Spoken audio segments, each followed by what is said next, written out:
Linus Tech Tips coverage of Computex 2013 is powered by Western Digital. Our trusted gaming gear partner is Corsair Vengeance, and our trusted retail partner is ncix.com. Hey guys, we're here at the Antec booth just checking out their 1900. This thing is massive. It's so big. It has a big basement at the bottom with all the hard drive options. 1, 2, 3, 4, 5, 6, 7, 8, 9, 10, 11, 12. I think that's correct, 12 plus an SSD squeeze tray. This one, while these are toolless, this one is seriously toolless because you just push the SSD in there or 2.5-inch hard drive and it will squeeze it in place. You don't actually have to even screw it into a removable tray like this, which is very cool. Now you might notice a few other things that I have here. I'm going to continue on the case soon, but first I want to go over their pump. I'm going to let you guys wonder what the heck is going on here for a second while I put it in the top and show you how much space is actually in this case.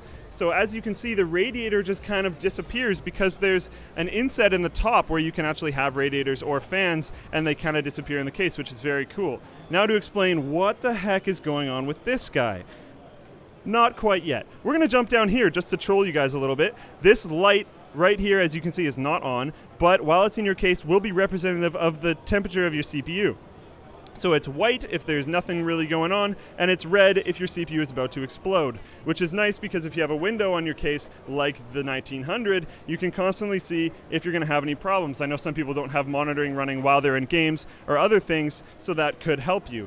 Now, to explain why this is so small and to explain why this is so big, they have moved the pump from on top of the CPU block and moved it to on top of the fans. As you can see, there's water cooling tubing running to these individual pumps. I wanted to show you this one especially because they have dual pumps. This is going to be very interesting. I haven't seen anything like this before, and I want to see how it performs. Although it's not set up here, I'm going to be getting a sample at some point, and we will test it on our thermal test bench. This thing is very, very cool. It's cool to see Antec innovating in this style, and I'm very, very happy to see that they've done this. Now, this is going to be a feat of victory if B-roll can actually find this. But in there, you can see there's some hard fins. That actually helps tunnel the air. I hope we can get this. That actually helps tunnel the air so that it goes through a column through the radiator. As many of you may know, static pressure is very important for pushing air through fans, and that will help your overall static pressure. Very, very cool thing they've done here. Other than that, that's pretty much it for the cooler, so I'm going to move on. Sorry about that, guys. We got cut off there. Now you might notice that I have two power supplies in the system. These are at different wattages, but this still totally works. These are OC-Link capable power supplies, and with this rubber grommet here, they are perfect for this demonstration. This case works great for it. With OC-Link, you can link two power supplies together and get the power of additional wattage and redundancy at the same time. So if you have both these power supplies in your system, while that may be a little bit ridiculous, you can actually feed everything to your computer. So you can have the combined wattage of both those systems, which is insane. I don't know anyone, literally, I don't know anyone who will use that much wattage, but to have those options is kind of cool. And that shows off another feature about the case. I know this is very multiple reviews all at once, but it can have two power supplies in the case.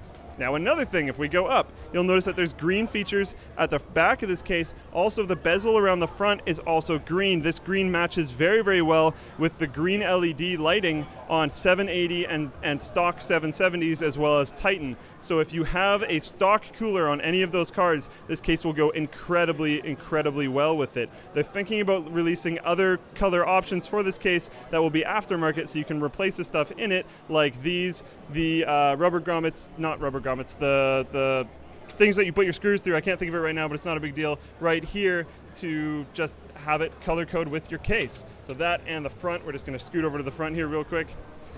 Right over here, B-roll, to the front of the case. There we go. You can change this as well, potentially. They're not sure if they're going to do that yet. Now just to cover the front of the case, there's very beefy power and reset buttons, which are nice to see so you won't accidentally press it. 4 USB 3.0 front audio headers and 2 USB 2.0. This case is huge, these power supplies are awesome, and this cooler is very innovative. Now we're going to bounce back here to something completely new. This is the Antec HCP Platinum Grid. This brings digital power to the Antec HCP Platinum lineup. So if we pull up here, you can see this is their UI that they're going to be releasing. It's in very, very, very early beta, potentially alpha. He said beta, but I'm thinking this is more alpha considering many parts of it don't actually work. So I'm not going to demo it, but this is what it's going to look like. It will be ready when this power supply is actually released, which if I remember correctly is going to be somewhere around Q4. but this thing is great. I love digital power. I love being able to view UIs on my computer of what my power supply is doing, mainly because of this right here. I love being able to see what efficiency my power supply is currently running at. Power supplies for the longest time have been fairly ignored for monitoring, as they have been hard to monitor, but now with header plugs on the power supply that go to USB headers on the motherboard, you can view what's actually going on with your power supply. This is awesome. Thank you for watching this, and thank you for watching all of our Computex content. If you want to see more, be sure to subscribe to Linus Tech Tips.